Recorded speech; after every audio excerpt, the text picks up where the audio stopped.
Сәкен Сейфуллин, тау ішінде. Мен келем тау ішінде түнделетіп, аймақты күңірентеп өлеңдетіп. Астымда ақ боз атым сылаң сағым, жалтақтап құлақтарын елеңдетіп. Ақ боз атат менің тұлпарым, шалқыған көңіл сұңқарым. Көкірек керіп жұттым мен ауаның жазғы жұпарын. Әй сүмбіл шаш, тәтті сөзің, қара көзің, білгейсің келгенімді жалғыз өзің. Ән салдым, естіп майда жаяулатып, ырғалтып, шырқап толғап баяулатып. Толқындай мың құбылған әнімді естіп, тыңдарсың кірпік қақпай ояу жатып.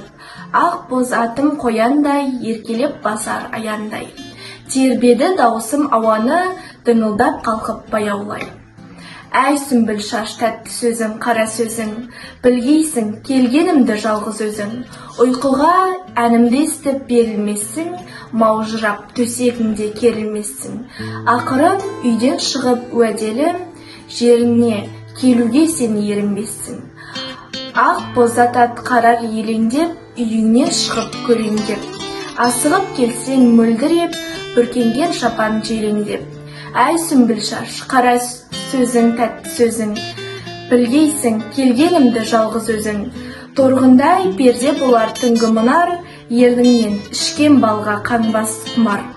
Құшақтап қанша сүйсен келген сайын, шалқыған шіркін көңіл емес тынар.